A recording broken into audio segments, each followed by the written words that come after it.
Aujourd'hui, le sujet est le suivant.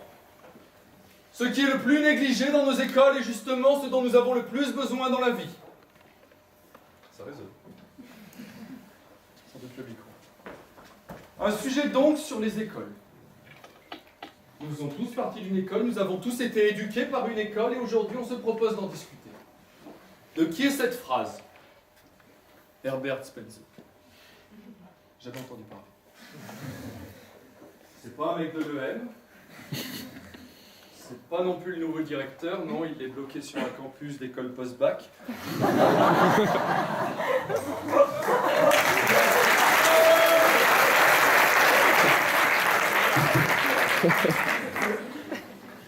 Non, définitivement, je ne vois pas qui est cette personne. Alors, comme tout bon étudiant, je tape son nom sur Wikipédia et je découvre que ce monsieur est un philosophe, philanthrope et j'en passe des meilleurs. En gros, il écrivait des livres. Et il a écrit cette phrase dans un bouquin qui s'intitule « De l'éducation morale, physique et intellectuelle ». En somme, un très beau programme. Aujourd'hui, donc, il nous dit que ce qui est le plus négligé dans nos écoles, ce que l'on nous apprend, n'est pas utile. En tout cas, ce n'est pas ce dont on a le plus besoin. Alors, vaste question de savoir ce qui est utile dans ce que l'on nous apprend, comment calculer l'utilité d'une chose, savoir si un tire-bouchon est plus utile qu'une feuille, enfin on ne sait pas trop. Mais le monsieur a une idée, il veut nous la faire passer. Alors je vois beaucoup de gens ici dans la salle, beaucoup de gens ont dû se dire « Tiens, si je séchais mon cours, j'apprendrais peut-être plus de choses ici. » Vous avez raison. Mais surtout, je voudrais rendre hommage à ceux qui sont ici pour me juger, ce jury d'exception dont on a pu voir les titres, les noms, des gens qui ont sans doute très bien étudié à l'école. Il faut s'imaginer que Patrice Soudaillé a dû quitter en plein milieu sa partie de golf pour venir ici, alors qu'il menait 2 coups en dessous du pas. Pensons aussi à M. Bouzik qui a quitté sa villa de Saint-Tropez en hélicoptère pour venir. Non, remercions-les vraiment du fond du cœur de venir nous voir, pauvres collégiens, débattre de sujets dont on ne connaît même pas la réponse. Enfin bon, ce sujet m'interpelle sur le nos. Nos écoles. Votre école, la mienne, la nôtre, peut-être la sienne à Herbert Spencer. De quelle école il parle? Je pense que là est le sujet, car bien sûr tout le monde comprendra qu'il a raison. Je ne pense même pas avoir besoin de faire une plaidoirie, Axel, mais je la fais quand même. Moi, je veux parler des écoles, voir si ça s'applique à toutes les écoles, et voir surtout s'il peut y avoir une solution. Donc, plan en 3 temps, classique, vous le connaissez tous.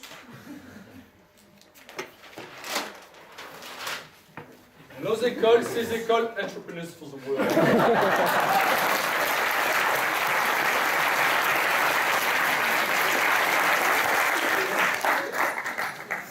Nos écoles.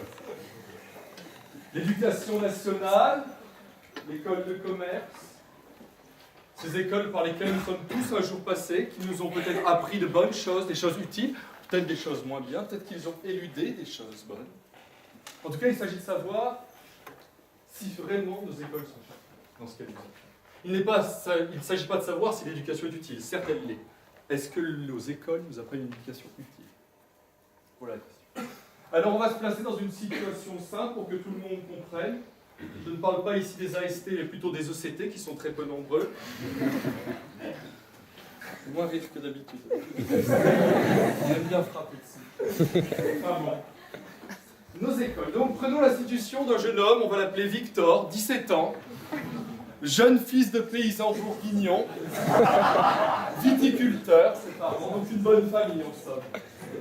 Et Victor me dit toujours, moi tu vois l'école ça me sert à rien, mais vraiment à rien. À quoi ça me sert de savoir le triangle isocèle, calculer un angle? Moi je m'en fous, moi je voudrais qu'on m'apprenne à réparer la bougie de mon tracteur quand je suis dans les champs. Je voudrais qu'on me dise pourquoi bon, mes parents me disent toujours « Victor, lave-toi les pieds avant d'écraser le raisin. Ça donne un petit goût fumé, certes très agréable au vin, mais c'est pas terrible. » Donc, il voudrait savoir qu'on lui apprenne cette hygiène des pieds. Il voudrait qu'on lui apprenne cette mécanique des tracteurs, et pas simplement les règles d'orthographe. Alors je le comprends. Et je lui dis, calme-toi, Victor. Il me dit, tu sais, Jérôme, moi, ma femme Vanessa et mes 3 enfants, on souffre. Il a 17 ans, oui. C'est dur, vous imaginez, il leur faut des choses utiles à ces gens. Et effectivement, l'école a peut-être oublié le sens de sa fonction. Nous préparer au futur, à nos métiers. Or, aujourd'hui, je ne pense pas qu'il y ait quelque chose à voir entre l'orthographe et la récolte des vignes pour Victor. Il n'y a rien à voir. Il lui faut donc une autre école. Une école qui saurait le porter. Et là, la solution se trouve dans le livre d'Herbert Spencer. Il suffit de le lire comme moi en 15 minutes entre 2 allées de bus pour arriver à l'EM. Vous le lisez en diagonale et vous tombez sur cette phrase. Nous avons trop peu de temps à consacrer à l'éducation pour que nous puissions la manquer. Il s'agit donc de la réforme. Et il nous explique très simplement son point, autour de quelques idées principales. Je ne les ai pas toutes comptées, mais en tout cas, il y en a quelques-unes. Tout d'abord, qu'il faut classer par utilité. Ce qu'il entend par utilité, c'est l'usage que l'on va en faire dans notre futur. Donc tout simplement, déjà l'école, la plus utile serait celle qui nous apprendrait à vivre, à nous maintenir en vie, à se nourrir. Mais ça, normalement, les parents le font très bien. Deuxième étape, peut-être l'éducation physique, apprendre à courir plus vite. Et là, on arrive au fait. Oui, il faut peut-être abandonner ces folies d'histoire, de poésie, d'alexandrin. Qui a déjà débouché une bouteille de vin avec un alexandrin? Personne. C'est pas utile. C'est pas pour Victor, comme il me le dit souvent. Non, lui, il voudrait quelque chose de plus fort. Et là, c'est des choses comme la politesse. C'est des choses comme le rapport aux autres, le concret, à bas l'abstraction. Bonjour le réel. C'est aussi la science, pour Herbert. Comme il nous le dit, mieux vaut connaître le fonctionnement des choses que leur nom. Oui, il faut comprendre le monde. L'école doit nous enseigner à comprendre le monde pour mieux se débrouiller dans la vie. Alors là, une école a trouvé la solution. Entrepreneurs, tout est dans le titre. Alors cette école, déjà, tout le monde nous l'envie. Les classements sont dithyrambiques. Challenge, Le Figaro. Super. Deuxième école française en termes de qualité d'ensoleillement de la terrasse.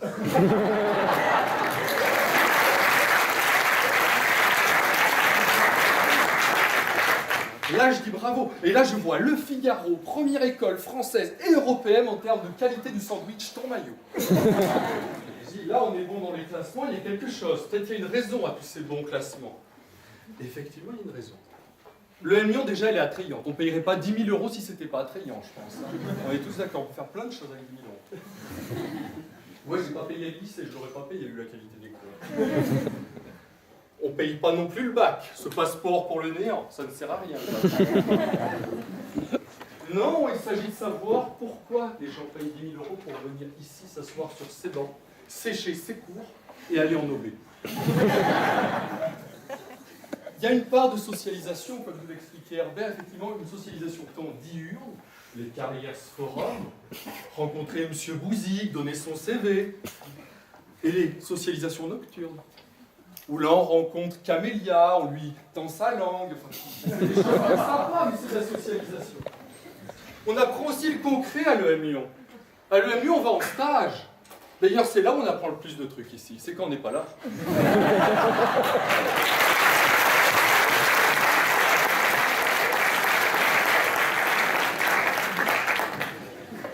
En parlant de stage, Monsieur Bouzik, j'ai appris une petite convention de stage. La activité avec Monsieur Daillé, vous faites le truc. J'en profite. Donc, le stage. Et là me vient une idée.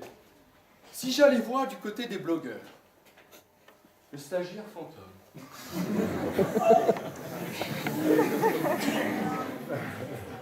Un super blog. 115 likes. Axel, 115.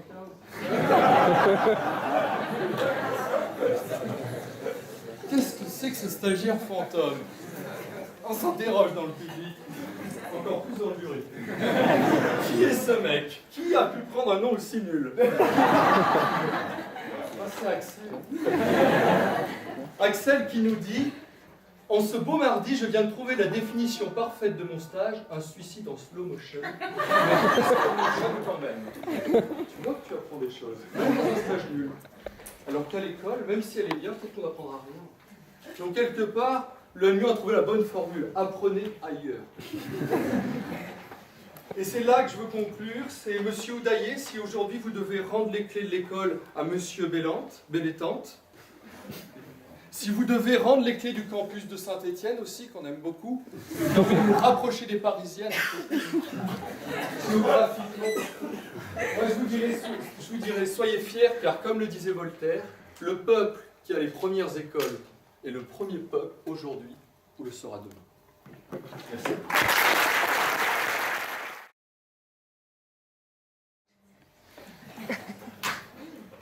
Je vous prouve par la présente que Géraud a tort quand il dit que l'école néglige notre enseignement et ce que l'on a le plus besoin dans la vie.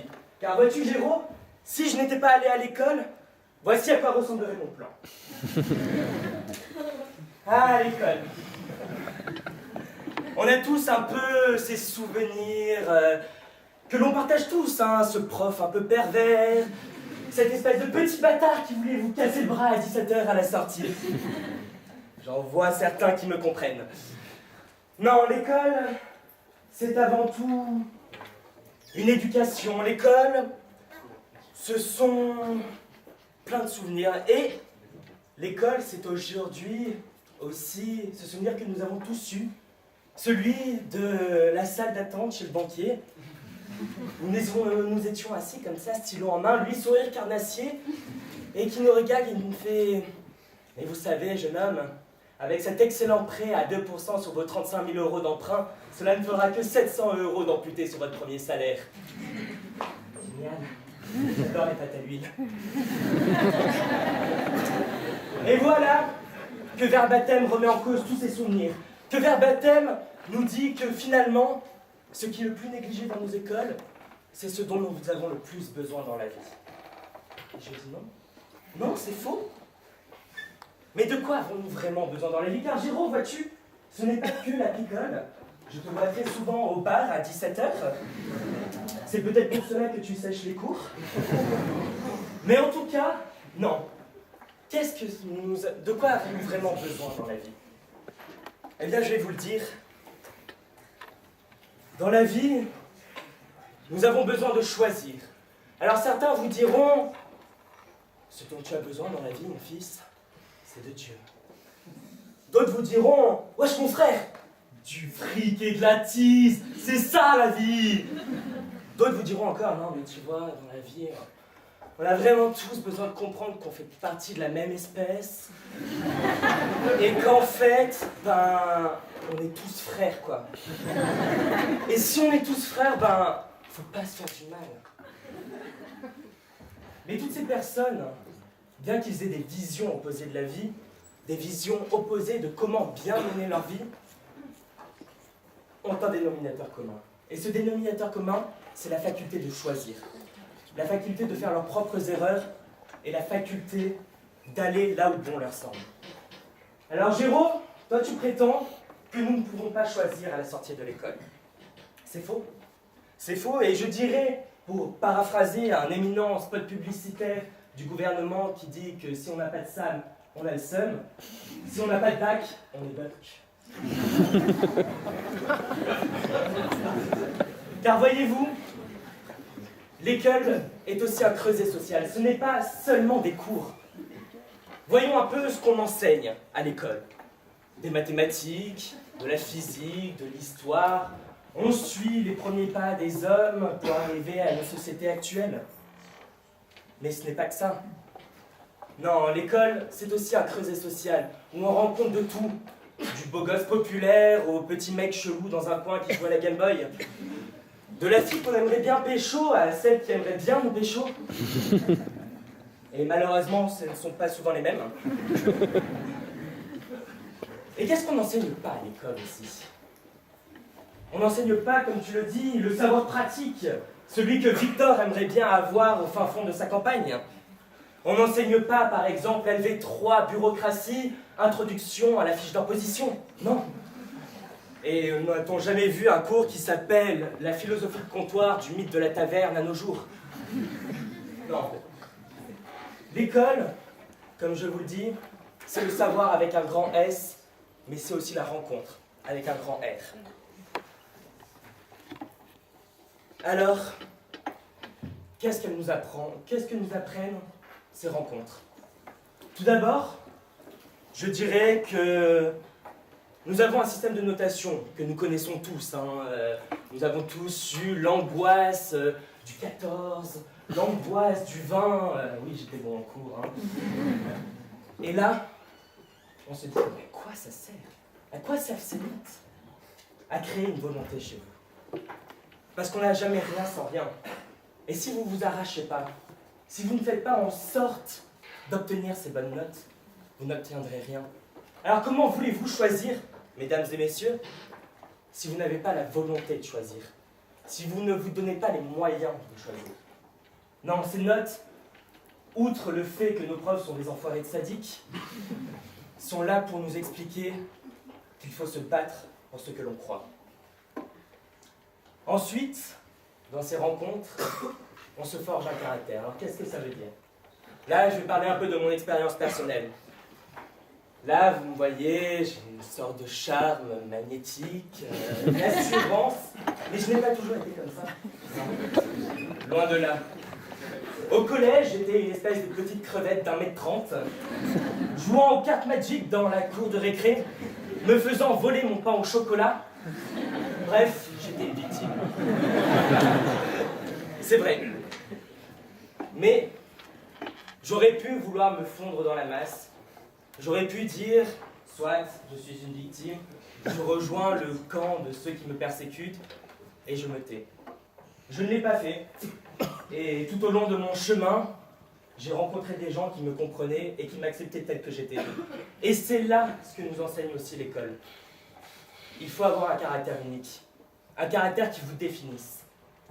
Car vous ne pouvez pas choisir si ce sont les autres qui choisissent pour vous. Vous ne pouvez pas bien mener votre vie si ce sont les autres qui décident de la mener pour vous. Et enfin, une dernière chose, et non des moindres, toutes les personnes que vous rencontrez vous influent un petit peu. Une personne vous fera écouter un morceau de rock dans l'ambiance tamisée d'une chambre. Oui. Cela mène souvent à d'autres choses.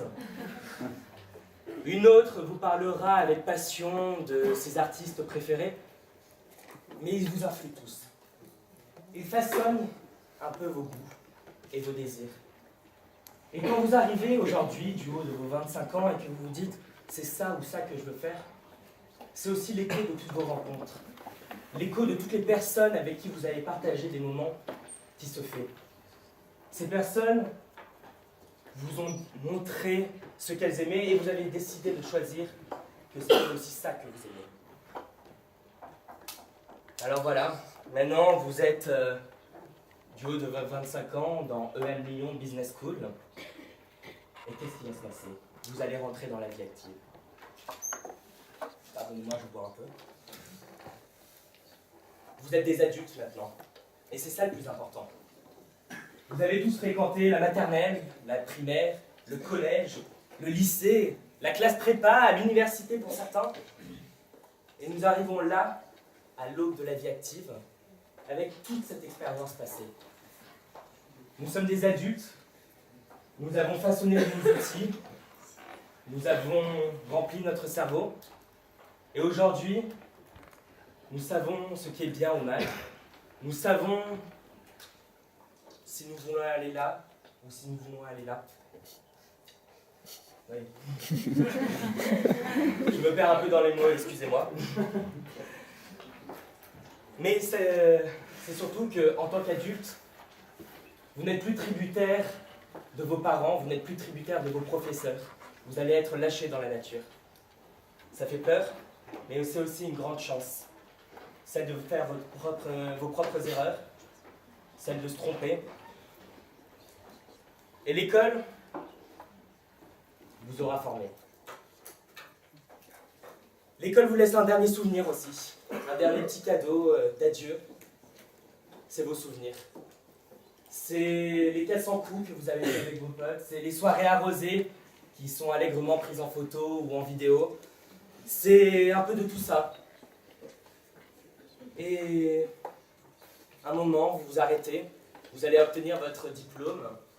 Vous êtes là et vous dites, j'en ai vécu des choses. Pourquoi croyez-vous que d'ailleurs nos A3 pleurent quand ils entendent leur Danny Connemara? C'est parce qu'ils en ont vécu des choses. Vous regardez derrière, et vous regardez le chemin parcouru. Vous regardez toutes les erreurs que vous avez faites et où toutes ces expériences vous ont mené et vont vous mener. Alors c'est ça l'école. Désolé Géraud, désolé public, je n'ai pas été aussi drôle que je le voulais, mais parce que c'est un sujet qui me tient à cœur. L'école, c'est un creuset social, c'est des rencontres, c'est une perpétuelle remise en question. L'école, c'est des erreurs, c'est des expériences, mais c'est surtout la faculté de grandir et de devenir un adulte. Alors à vous de faire vos propres choix, parfois vos propres erreurs, mais surtout vos propres rêves.